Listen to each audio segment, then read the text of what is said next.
In this episode, learn about some new apple varieties that were made by crossing some apple variety with the Honeycrisp. The Honeycrisp has a lot of children out here, and we're going to talk about some of those today.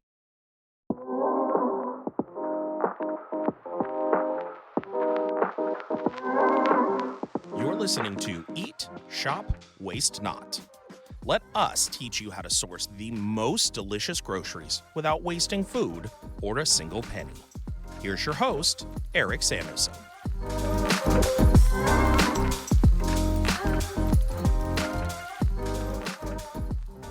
Before we begin today's episode, I want to take a moment to share about my favorite spice company, Burlap and Barrel Single Origin Spices. You'll truly eat like no one else when you use their spices in your cooking. Just the other day, I needed to finish up some green beans before they went bad. So I just boiled them until they were cooked. Nothing fancy. Then I added some butter and sprinkled on Burlap and Barrel's purple shallot powder. And suddenly I had something that was really amazing from something I was just trying to use quickly to keep from wasting it. They offer the most unique and freshest spices you're going to find, like their wild mountain cumin, Piedmont smoked paprika, and the greatest cinnamon I've ever had, the royal cinnamon. Right now, if you order from their website and use my promo code Eat Like No One, you'll get a free Robusta black peppercorn grinder when you add to your cart with any $15 plus purchase. Now, on to today's episode. Did you know that there are like 5 billion Honeycrisp crossed apples now? Maybe not 5 billion, but there's a lot. A lot of these new varieties we are finding on the market in the grocery stores are Honeycrisp crossed with some other apple. I mean, there are so many of them now because people love Honeycrisp. They love the crisp texture of it. But the people that are growing them know that they are a giant pain in the butt. They're challenging to grow. There's issues with harvesting them where you have to cut the stems off them because when the apples are picked off the tree, the stems are kind of sharp and actually can poke the other apples when they're in a bin together. So then you end up having some issues where apples getting all poked in, ruined. That could be an issue. And also, they have this thing where they turn black. They get these black spots in stores sometimes. And people don't want to buy that, even though they're still edible, but you see the black spots and no one's going to buy those. So there's some issues with going Honeycrisp, where people love the quality of them in terms of the crispness, and when people really love that here, but they want to do better. So that's why we have seen a whole bunch more varieties come in the market that were Honeycrisp crossed. Like Honeycrisp is one of their parents. So a few I've seen here. We have Wild Twist, Evercrisp, Juicy, Cosmic Crisp, Pizzazz, Lucy Glow, Lucy Rose, Sugar Bee, which isn't exactly a cross of a Honeycrisp, but it's more like a natural mutation that took place in an orchard that ended up creating a new apple. So that one wasn't like intentional, but all the other ones were intentionally done where they're crossing Honeycrisp with another apple. I've seen it commonly done with Fuji. There's a couple different ones with Fuji.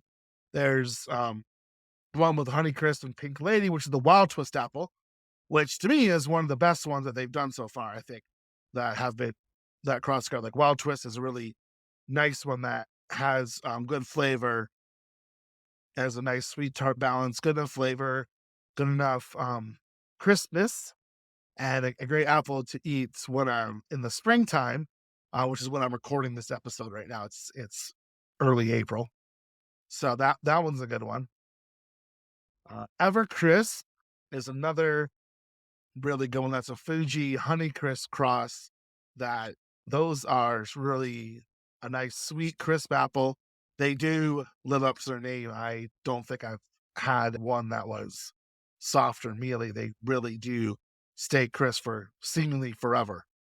Those again become really popular during the springtime when they are way better than Honeycrisp would be right now. Cosmic Crisp is the one that's really taken off because I think they have the marketing dollars behind that one. And that one has really just soared off there as another Honeycrisp cross that's doing super well. You see them in stores all over the place now. They're relatively easy to find out. So that one's been the one I think out of all the ones I've seen that have really just taken off. Now, some of them just I've had just really don't do it for me. Like pizzazz is yeah, it's a take it or leave it one. It's not super special. The flavor's that all that special. So there's been some that some apples they've crossed that with Honeycrisp that have just not been that exciting. They have everyone that I've had so far has the crispness to it, but not all of them really have the flavor that I would like. So so you have to look at each individual apple to see which one is turns out to be good. Just because it's crossed with Honeycrisp doesn't mean it's going to be great. Probably the most unique ones when it comes to cross with the Honeycrisp is the Lucy Glow and Lucy Rose apples because these particular apples actually have a red flesh. So you cut into them, and the inside of it is red. Some of it's pinkish. Depends on the apple too. They can kind of vary in their consistency on how reddish they are, how dark red they are. But it's really cool because it looks really awesome. Put that into a pie, you got that kind of red flesh going on. The pie is just absolutely gorgeous. And these apples tend to have more of a tart flavor to them. You see a lot of the kind of red fleshed apples. There's a lot out there. If you go to I've been to this heirloom orchard that had like 1,000 different varieties. I'm not kidding, they had like over 1,000 varieties. And a lot of them are crab apples. A lot of them have that kind of characteristic. So I think there's probably somewhere in the parentage of the genealogy of Lucy Rose, Lucy Glow, you're going to see some crabapple family members to it. But those are the most interesting ones I think of all. They have a very unique flavor. Both of them do. Lucy Glow seems to be getting a little more popular, I think, than Lucy Rose is. More available. Those two are really kind of more limited in that they don't grow a ton of them at this point, and so they're more. You get them in maybe starting in November, and by January they're kind of hard to find. So or so those are definitely two to look out for if you have the chance to during their season. So it's been pretty wild seeing all of these new Honeycrisp cross and kind of wondering which one is going to win, which one is going to be considered the top one that's going to knock Honeycrisp off its pedestal, or is anyone going to do that here? I think it's likely to happen in the future, where one apple is going to knock Honeycrisp off, and I think Cosmic Crisp is the most likely candidate right now because it's available everywhere. It's becoming very, very common to find now. And I've seen some great deals on them this year. Smith's, which is a Kroger-owned store in Utah, they have they had Cosmic Crisp for 99 cents a pound. I think a couple times actually during this last season here. So you can get a good sale on them. People can try them out and love them, and that price is can't be beat really in the grocery store anymore.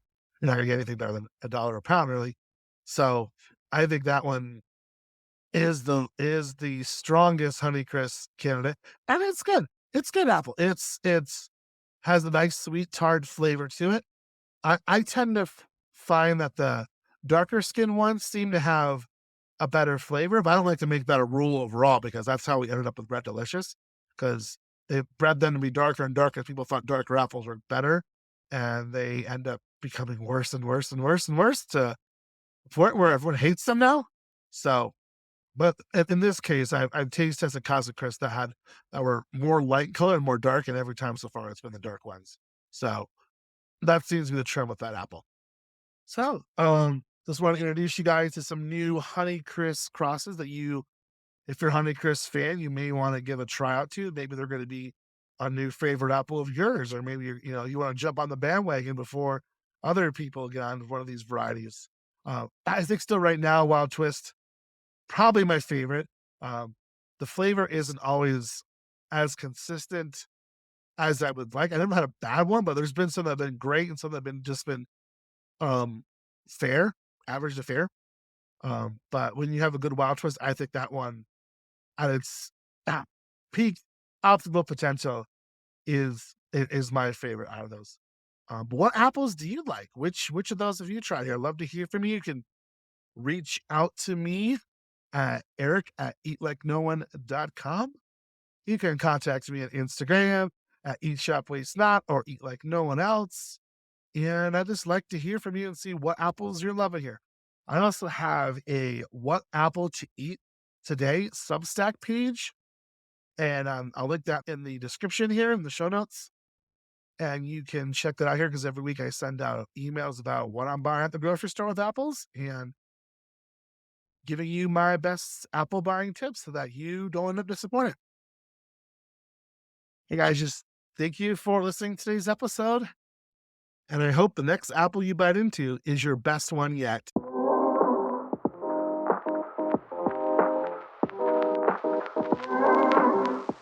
Thanks for listening to today's episode. To get the show notes from this episode, visit our blog at eatlikenoone.com and click on Podcast in the main menu.